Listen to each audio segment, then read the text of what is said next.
back to my film and TV channel. Hope you're all staying safe and well. A very interesting film today. It could have been a series, this one. It could have been a mini-series, but we're left with almost 3 hours of a film. If ever a film needed an intermission, this is probably it. In the old days, I used to go to the cinema. You get a 2.5 hour film. You used to have a little bit of an intermission. So there was always less film to watch after the intermission. As a kid, I always remember being a bit disappointed with that. If I was enjoying something, you could get an hour and a half, and then obviously the second part be an hour. Similar to the theatre, where obviously the second part of a show is usually a lot shorter. So yeah, I shared that disappointment as well. Anyway, I digress. This could have done with an intermission for me.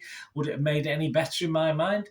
Possibly not, but let's have a look what I'm thinking, what other people are thinking about this. A very Marmitey film, this one. You love it a lot or hate it, or perhaps a bit of both, which is what I possibly did. But I've got to I had to jump on one side of the fence with this when I rated it. So here we go. We're going to look at something called BEAU is Afraid. Please, if you're new to the channel, push that subscribe button, push the bell notifications, everything.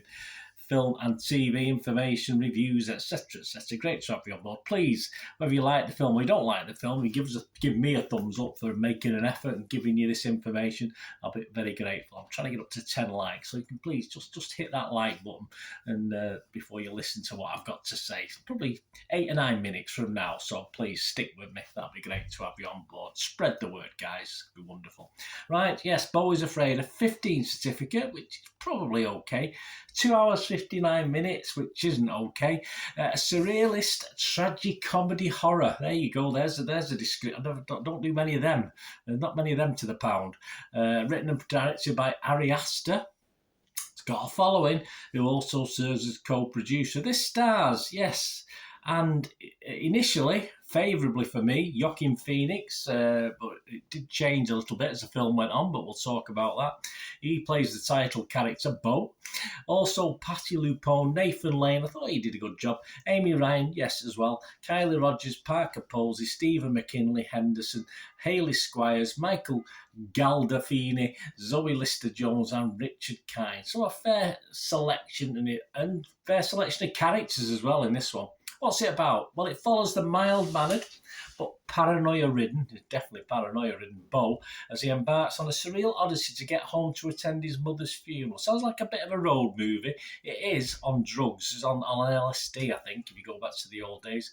He confronts his greatest fears along the way to his funeral. He certainly does, and you don't know what's real and what's not real most of the time, which is that good or bad? Probably bad for me.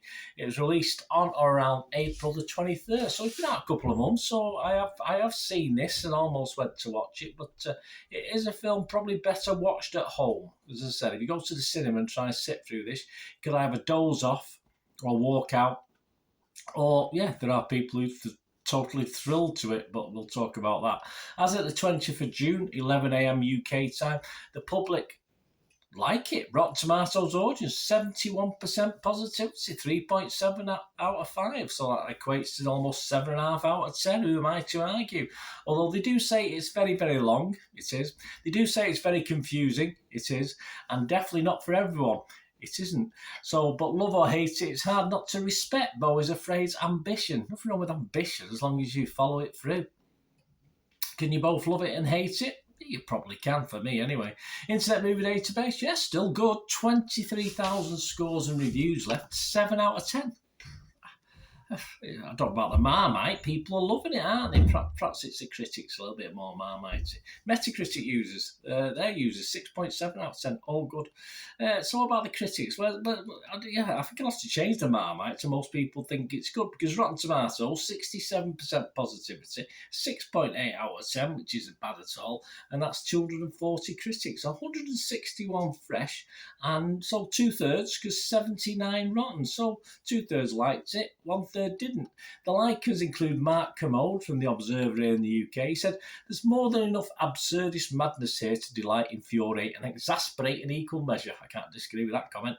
Clarice Luffrey from The Independent in the UK said, "Astor's film takes the so traumatic its funny sequences of his previous work and spins them into a 3-hour comedy of bad vibes and ritual humiliation. It's as memorable, audacious and indulgent as you'd hope from A24's most expensive film to date." Okay, indulgent, definitely. Plenty of dissenters, as I said, although they are in the minority. Kevin Mayer from the Times here in the UK said, "It's like being cornered at a party by a moron who won't stop describing this zany dream he's just had, including the climactic appearance of a giant homicidal penis monster." Yeah, you'll have to watch it. That scene was ugly. I forgot all about that when I read the review, and then I watched the film. I thought, oh, and then I saw at the end, oh, yeah, there's the penis. The website's consensus reads, "Beau is afraid is overstuffed to the point of erasing the line between self-flagellation and self-indulgence. But Ari Aster's bravura and Joaquin Phoenix's sheer commitment give this neurotic odyssey undeniable power." I admired Phoenix for this. As time dragged on, he just annoyed me, in fairness. It's not his fault. It's the script.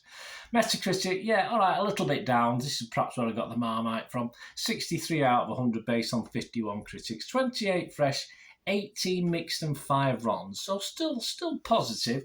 20 scored anywhere between 25 out of 100 and 100 out of 100. Why? I have no. Perhaps the Astor did that himself.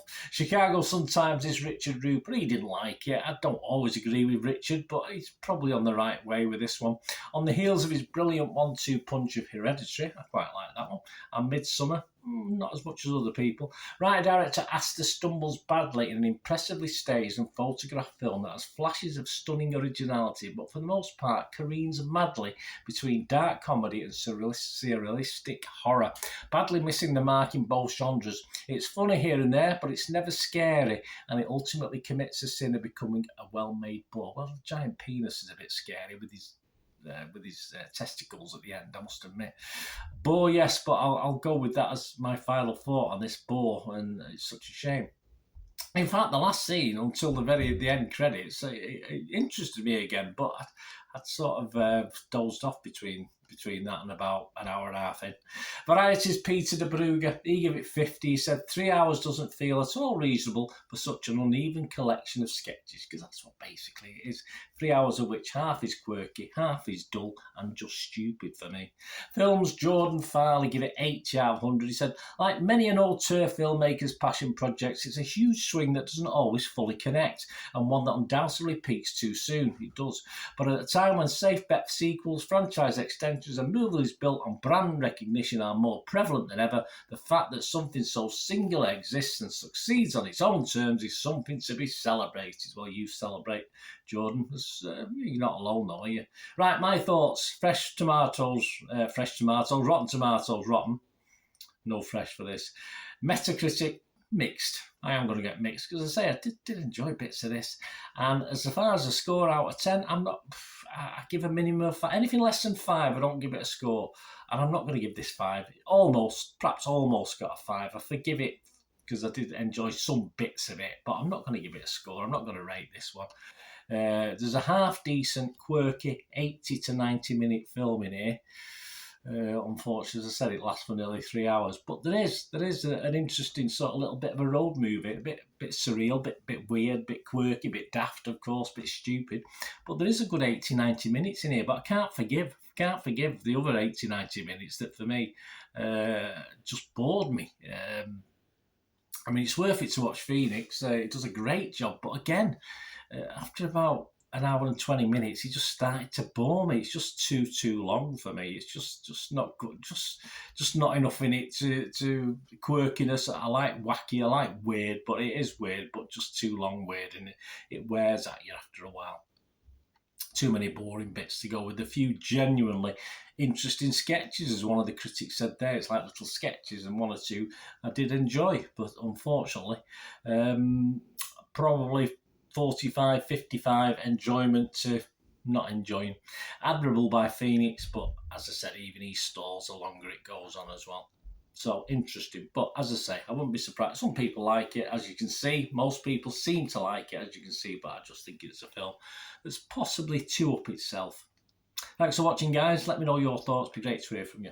Please, if you're still with me, press that like button, guys. As I say, I don't mean you have to agree with me. Most people don't agree with me. It's just my views. I just thought it sold people out. As I said, there is a good 90-minute film maximum in there. Unfortunately, it's lasted 3 hours, so that's where it, me and time. I don't like these films that go on too long unless there's something I don't want to end, and I'm afraid by 100 minutes I wanted this to end. Thanks for watching. Till the next time, please stay safe, everyone. Bye for now.